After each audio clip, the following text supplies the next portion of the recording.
Good morning, all of you. Today we start. आज हम लोग जो है फिजिकल वर्ल्ड में एनसीईआरटी के फर्स्ट चैप्टर के फिजिकल वर्ल्ड में ये जानेंगे। फिजिक्स के बारे में जान चुके हम लोग नेक्स्ट वीडियो में कि प्रीवियस वीडियो जो आपको दिया गया था पिछला वीडियो, उसमें आपको क्लास में बताया गया था what is science, what is physics. Physics is the study of natural phenomena. It's called physics. Physics made up of physics word and science made up of scientia. Scientia word से बना हुआ है आपका science. Scientia means जानना, to know, knowledge. Arabic में इसको हम लोग साइंस में को संस्कृत में विज्ञान बोलते हैं. संस्कृत में जो किताबों पे लिखा होता है विज्ञान हिंदी में, वो हिंदी लैंग्वेज नहीं है, वो संस्कृत लैंग्वेज है.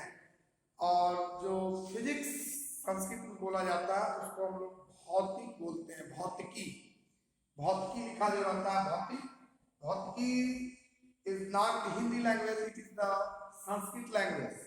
Physics, physics is the English. Physics means nature, study of nature. ये सारी चीजें पढ़ा जा चुका है. फिजिक्स नेचर है, made up of physis. Science made up of scientia. So and in Arabic science is known as इल्म. साइंस इज नोन एज इल्म. द मीन्स ऑफ इल्म इज नॉलेज. नॉलेज को कहा जाता है, मतलब ओवरऑल सब चीज देखा जाए तो ये आपको पता चलेगा. Science is the study of knowledge. Study, method of study, पढ़ने का तरीका ही क्या है, साइंस है. सिस्टमैटिक, आप जो स्टडी करते हो किसी भी चीज में क्रमबद्ध, सुव्यवस्थित और सुसंगठित ज्ञान ही क्या कहलाता है, विज्ञान कहलाता है. इसमें हम लोग फिजिक्स का जो मॉडर्न कंसेप्ट पर डिफिनेशन देंगे. What is physics? Physics is the branch of science, मतलब एक विज्ञान की एक शाखा है. ये द्रव्य पदार्थ, जो द्रव्य है, मैटर्स है, उस मैटर और ऊर्जा का स्टडी किया जाता है. और इसके साथ साथ ऊर्जा और द्रव्य के अन्य क्रियाओं के बारे में भी हम लोग स्टडी करते हैं. तो द्रव्य के द्रव्यमान ऊर्जा, द्रव्य का क्या हो जाएगा, द्रव्यमान ऊर्जा का अध्ययन करते हैं. और साथ में उनके बीच अन्योन्य क्रियाएं जो होती हैं उसका अध्ययन किया जाता है. उसको हम लोग क्या करते हैं, फिजिक्स करते हैं, भौतिक करते हैं. इस चैप्टर से क्वेश्चन ज्यादा बनते नहीं है, लेकिन इस चैप्टर को पढ़ने से ये पता चलता है कि हमारा फिजिक्स है क्या, इस फिजिक्स का समाज में क्या संबंध है, क्या रिलेशन है. तो फिजिक्स में द्रव्य एक वर्ड आया, द्रव्य. द्रव्य क्या है, what is the matter. Matter सब लोग जानते हैं मैटर क्या है. Matter which substance occupy space and have weight, volume. वह पदार्थ जो स्थान घेरता हो, जिसका आयतन हो, जिसमें भार हो, उसे क्या कहेंगे, द्रव्य कहेंगे. द्रव्य इज द मैटर. मैटर को कहा जाता है.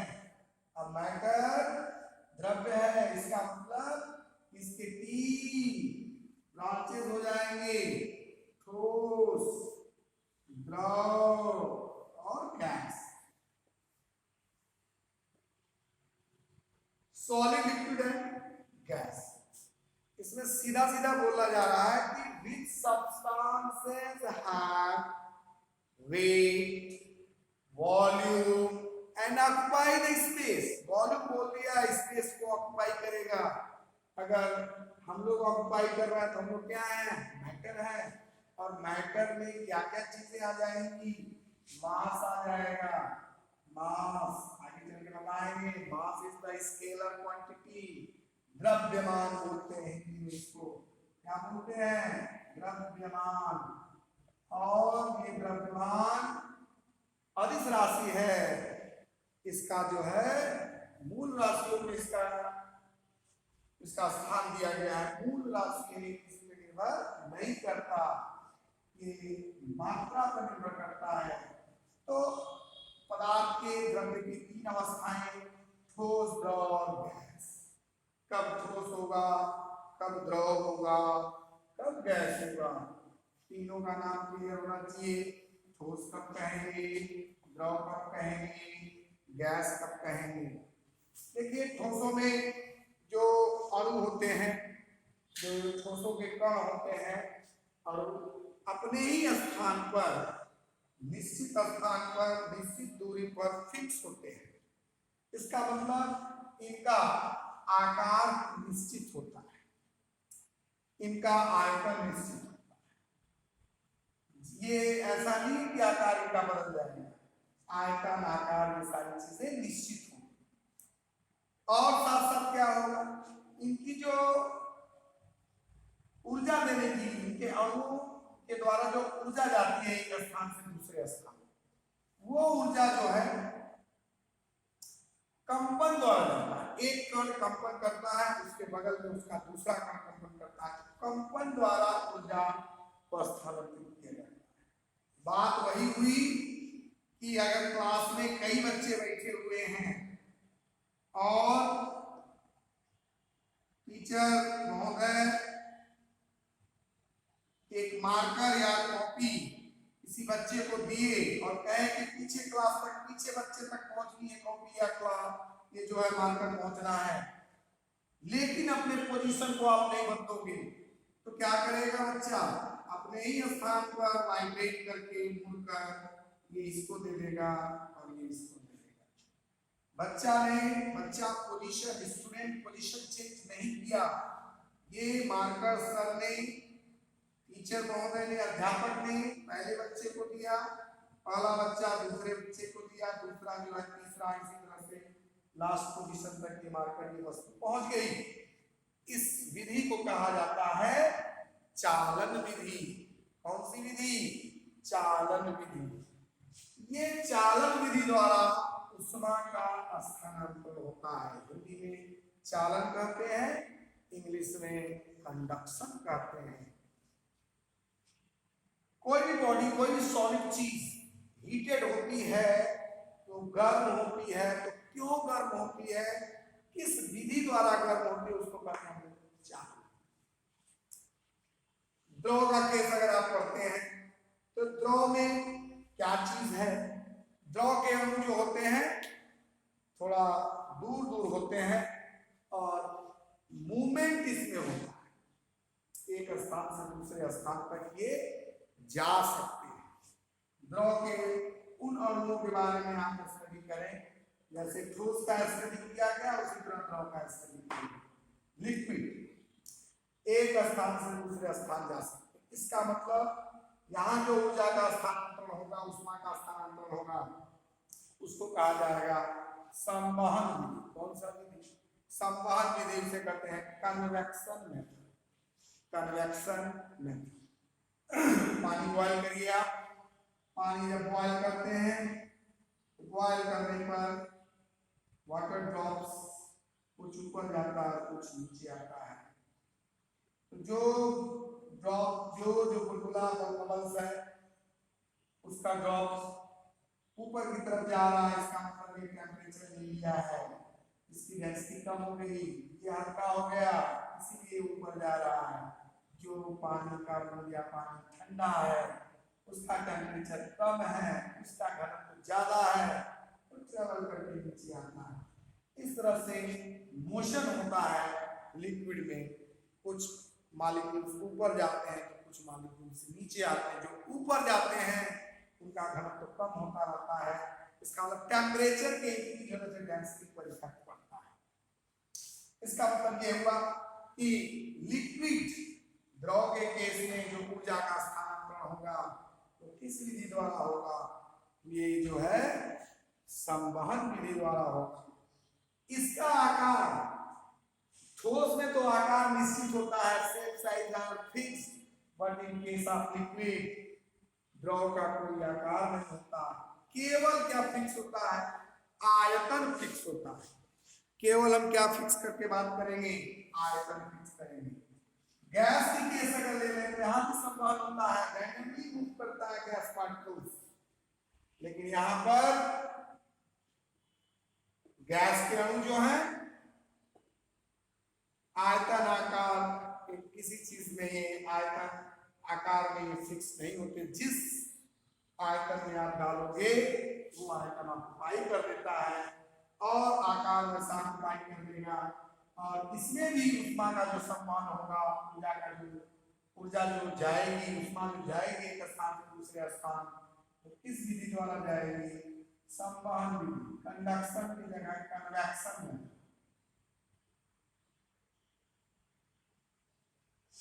ये है आपका कंडक्शन। कंडक्शन मीन्स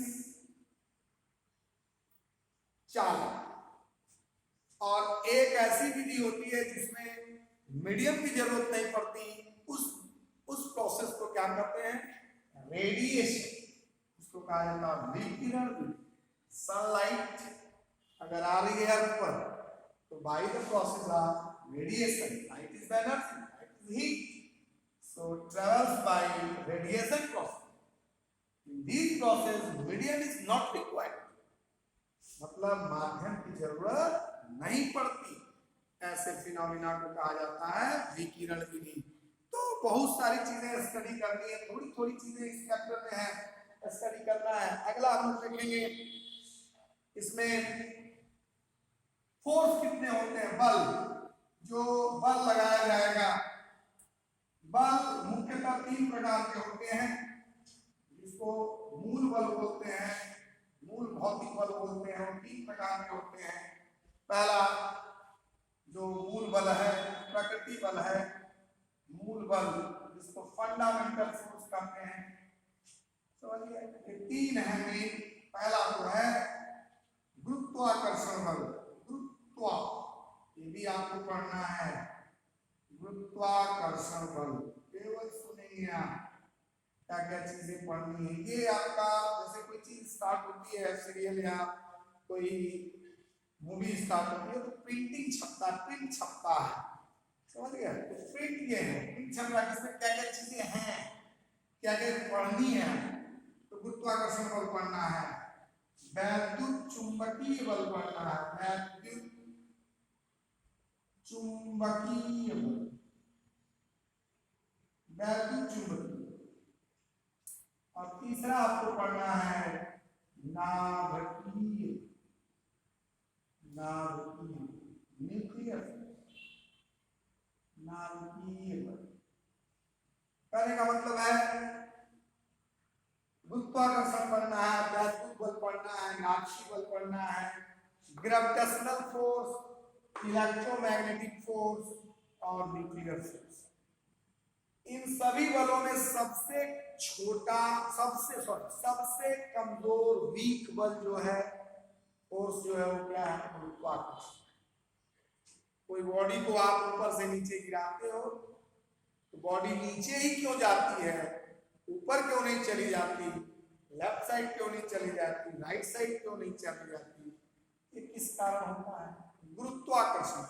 इसको भी पढ़ना है। Gravitational force is very weak force, it is always attractive. ये फोर्स ऐसा बल है, एक ऐसा फोर्स है जो सदैव आकर्षण वाला होता है। ये कहाँ लगेगा, 2 मास के बीच में लगेगा। मास का होना जरूरी है, द्रव्यमान का होना जरूरी है। सबसे कमजोर बल है गुरुत्वाकर्षण बल। न्यूटन साहब ने इसको बताया था। आप सेकंड पढ़ते हो वैद्युत चुंबकीय बल, इसमें 2 चीजें आ गई, वैद्युत भी आ गया, चुंबकीय भी आ गया। अर्थक्वेक, इलेक्ट्रोमैग्नेटिक्स एनर्जी होती है, वैद्युत चुंबकीय ऊर्जा होती है, भूकंप जिसको, वैद्युत चुंबकीय बल ये भी पढ़ना है। इलेक्ट्रिक फील्ड और मैग्नेटिक फील्ड के बीच दोनों के मिलने से ये फोर्स डेवलप हो जाएगा, वो होगा वैद्युत चुंबकीय बल। तीसरा है नाभिकीय बल। परमाणु में पढ़ते हैं आप कि परमाणु के केंद्र पर वह सूक्ष्म भाग जिस पर प्रोटॉन, न्यूट्रॉन, द्रव्यमान स्थित होते हैं, वो सूक्ष्म भाग जो परमाणु को कंट्रोल करता है, जिसको नाभिक बोलते हैं, वही बल लगता है प्रोटॉनों और न्यूट्रॉनों के बीच में, उसको कहा जाता है नाभिकीय बल। अब इसका अगर डिवाइडेशन तो इसमें नाभिकीय बल में दो नाभिकीय बल हो जाएंगे, एक हो जाएगा प्रबल और एक हो जाएगा दुर्बल। तो प्रबल नाभिकीय बल और दुर्बल बल, ये रेडियो एक्टिविटी रेडियो एक्टिव पदार्थ से जब डीके होता है, क्षय होता है रेडियो एक्टिव पदार्थ का, तो उस समय ये बल क्रिएट होगा दुर्बल बल। अब प्रबल कब कहेंगे? प्रबल वही होगा जब नाभिक में प्रोटॉन और न्यूट्रॉन जो एक दूसरे को बांधे होते हैं, उसी को हम लोग क्या करते हैं? नाभिकीय बल करते हैं। तो बल आपके मेन हो गए गुरुत्वाकर्षण, वैद्युत चुंबकीय बल और नाभिकीय बल, ये तीन बल हो गए। और इनमें नाभिकीय बल में दो बल हुआ, प्रबल और दुर्बल। तो फिजिक्स में बहुत सारी चीजें पढ़नी है, न्यूटन्स मोशंस पढ़ना है। इसके बाद वाला जो चैप्टर है उसमें थ्योरी हम लिखवाएंगे, थ्योरी बताएंगे आपको कि मोशन क्या है, इसमें जो जो चीजें लिखवाए हैं उसको पार्ट वाइज आप स्टडी करेंगे, ठीक है। और सेकेंड चैप्टर जो होगा मोशन इन स्ट्रेट लाइन, रेजुरेखी पथ पर गति जो है उसके बारे में हमको स्टडी किया जाएगा कि रेजुरेखी पथ पर गति कैसे होती है। रेजुरेखी पथ पर गति जो होगी उसमें कौन कौन से समीकरण आएंगे, उन समीकरण को प्रूफ कैसे किया जाएगा, ये सारी चीजें आती हैं। इसके बाद वाला चैप्टर जो जस्ट आप पढ़ेंगे वो मेजरमेंट है, मापन है, त्रुटि है, राशि किसे कहते हैं, ये है। तो आगे वाले चैप्टर में हम लोग स्टडी करेंगे। इसमें आपको यहीं तक, ये केवल इंट्रोडक्शन था इस चैप्टर का, आप इसको बाकायदा पढ़ लीजिएगा। आपको बता दिया गया है साइंस क्या है, फिजिक्स क्या है, बल कितने प्रकार के होते हैं। गुरुत्वाकर्षण सबसे वीक है, वैद्युत चुंबकीय बल उससे तगड़ा बल है, सबसे तगड़ा बल जो होता है नाभिकीय बल होता है। और नाभिकीय बल में दो बल होते हैं, एक बल होता है प्रबल, एक होता है दुर्बल। आप थोड़ा इंग्लिश भी याद रखिए, gravitational force, electromagnetic force and the nuclear force. Nuclear force are mainly two types: strong nuclear force and weak nuclear force. These forces are always attractive in nature. Attractive and repulsive force. It is these forces bind the neutron and proton. This force is a very strong force. इसका मतलब सबसे तगड़ा बल कौन सा हुआ? Nuclear हुआ, उसके बाद इलेक्ट्रोमैग्नेटिक, उसके बाद सबसे कमजोर ग्रेविटेशनल, सबसे कमजोर बल ग्रेविटेशनल बल होता है, समझ गए? Gravitational force. तो आज यहीं तक इसकी स्टडी कंटिन्यू बनाए रखिए आप।